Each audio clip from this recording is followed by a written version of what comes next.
Israel Hamas की सुरंगों का जाल तोड़ने के लिए सीवेज प्लान लॉन्च करने वाला है। अमेरिकी सैन्य विशेषज्ञ क्रिस मॉरिस ने दावा किया है कि सुरंगों में सीवेज का गंदा पानी डालकर हमास के लड़ाकों को उससे निकालने की प्लानिंग हो रही है। सुरंग में सीवेज का गंदा पानी डालने पर भयंकर गंदगी फैल जाएगी और लड़ाकों को उससे निकलना ही होगा।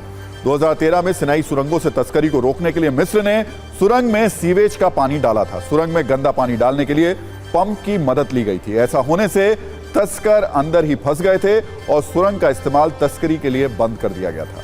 वैसे इसके अलावा फोम बम भी इजराइल के पास एक विकल्प है जिसका इस्तेमाल वो हमास की सुरंगों से निपटने के लिए कर सकते हैं। इजराइल के सामने हमास का हर हथियार बेकार साबित हो रहा है, इसलिए हमास चीफ अब बहुत परेशान हो गया है। उसकी परेशानी दुनिया के सामने भी आ रही है, लेकिन इस परेशानी को समझने के लिए सत्ता में थोड़ा पीछे चलते हैं। ये उस दिन की तस्वीर है जब हमास ने इजराइल पर हमला किया था।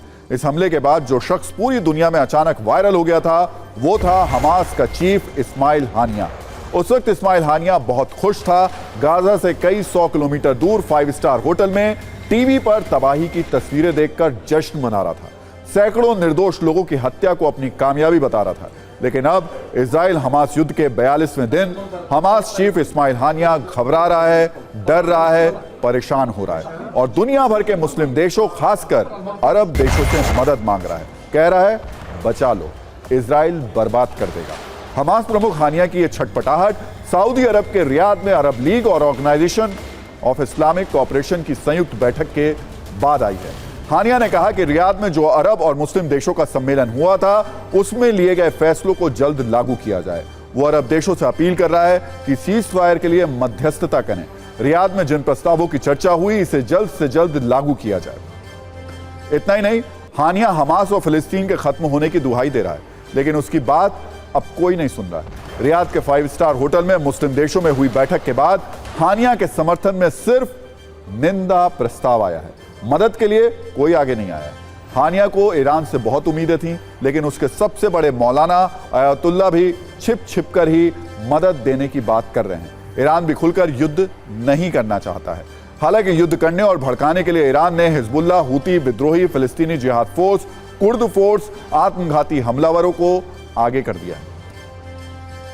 तो ऐसा नहीं है कि हानिया पहली बार गिड़गिड़ा रहा है। इससे पहले भी वो अरब देशों को ललकार चुका है, मदद की भी मांग कर चुका है, लेकिन उस वक्त भी उसे खाली हाथ ही रहना पड़ा था।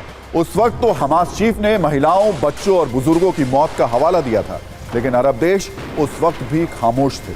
उस वक्त हानिया ने कहा था कि आपको गाजा के कितने बच्चों, महिलाओं और बुजुर्गों के खून और नरसंहार की जरूरत है, जिससे आपको गुस्सा आए ताकि आप इतिहास में अपना चेहरा दिखा पाने के लिए कोई फैसला ले पाएं।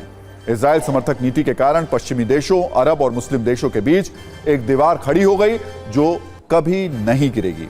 हानिया ने चेतावनी दी कि जब तक फिलिस्तीन की सुरक्षा, स्वतंत्रता और संप्रभुता सुनिश्चित नहीं हो जाती तब तक इजराइल सुरक्षित नहीं रहेगा। लेकिन इन चेतावनियों के करीब 25 दिन बाद हानिया फिर से गिड़गिड़ा रहा है और इजराइल लगातार आगे बढ़ता जा रहा है। और अब बात उस अल शिफा अस्पताल की जो हथियारों की फैक्ट्री बन गया है। आईडीएफ का दावा है कि उसके पास इस बात के पक्के सबूत हैं कि हमास ने गाजा के अस्पतालों में अपना अड्डा बना रखा है। अल शिफा जो कि गाजा का सबसे बड़ा अस्पताल है, अल कुदस जो गाजा का दूसरा सबसे बड़ा अस्पताल है और रंतिसी अस्पताल जो गाजा में बच्चों का सबसे बड़ा अस्पताल है। आईडीएफ को वहां हमास की मौजूदगी के सबूत मिले हैं। इजरायली सेना के दावों की माने तो अस्पताल में दवाइयों की जगह बम और बारूद मिल रहा है। डॉक्टरों की जगह हमास के लड़ाके मौजूद हैं। ऑपरेशन थिएटर की जगह हमास का कंट्रोल रूम है। अस्पताल के बेड पर मरीजों की जगह हथियार सजाए गए। इजराइल ने इसके वीडियो जारी करते हुए कहा कि हॉस्पिटल परिसर में हथियारों का बड़ा जखीरा मिला है। वहां कई सुरंगें मिली हैं। इन्हीं में रहकर हमास के लड़ाके अपनी सैन्य गतिविधियां चलाते थे। इन सुरंगों में बंधकों के रखे जाने का दावा भी किया गया है। इजरायली डिफेंस फोर्स ने अस्पताल के पास का एक वीडियो भी जारी किया। इसमें वो ये सवाल उठा रहे हैं कि अस्पताल में इलाज हो रहा था या हथियार रखे गए थे।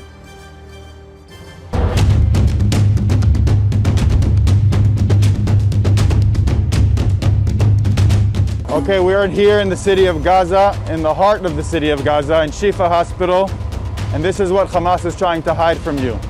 We found a vehicle filled with ammunition, RPGs, AK-47s. We see handcuffs, knives, preparation for taking hostages from Israel on the attack of October 7th.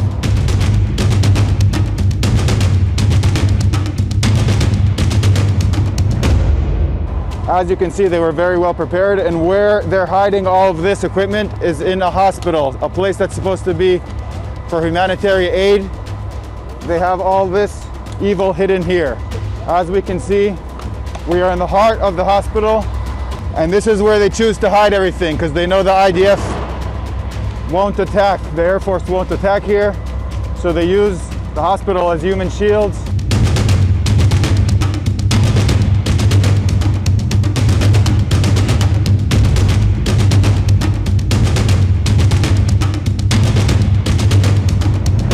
גופתה של יהודית זיכרונה לברכה הותרה על ידי כוחותינו, חטיבה 7, שסרקה במרחב סמוך לבית החולים שיפה, איתרה את הגופה באחד מהבתים במהלך הסריקות, כאשר ליד הגופה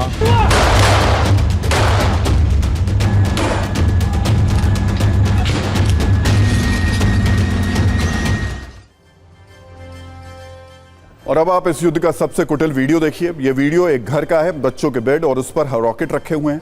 करीब 1 दर्जन रॉकेट बेबी बेड पर सजाकर रखे हैं। यहाँ AK-47 मशीन गन और grenade भी मिले हैं। कई दूसरे हथियार और भारी मात्रा में विस्फोटक भी बरामद हुआ है। दावा है कि स्कूल के पास हथियारों से भरा हुआ घर था। बच्चों को ढाल की तरह इस्तेमाल करने की प्लानिंग थी। किसी को शक ना हो इसलिए बेड का इस्तेमाल किया गया, लेकिन IDF के ऑपरेशन ने हमास का पूरा प्लान ही खराब कर दिया। हालांकि ऐसे वीडियो पर कोई अंतिम राय बनाना मुश्किल होता है, क्योंकि युद्ध में दोनों तरफ से प्रोपेगेंडा वीडियो रिलीज होते रहते हैं। इसे आपको IDF के दावे के रूप में ही देखना चाहिए। और इस सब के बीच में देखिए, सत्ता का आज का टाइम खत्म हो गया, लेकिन अपने सभी न्यूज मित्रों से हमारी न्यूज रिक्वेस्ट है कि सत्ता की न्यूज रील्स को ज्यादा से ज्यादा शेयर करें और अपने सुझाव हमें व्हाट्सएप जरूर करें।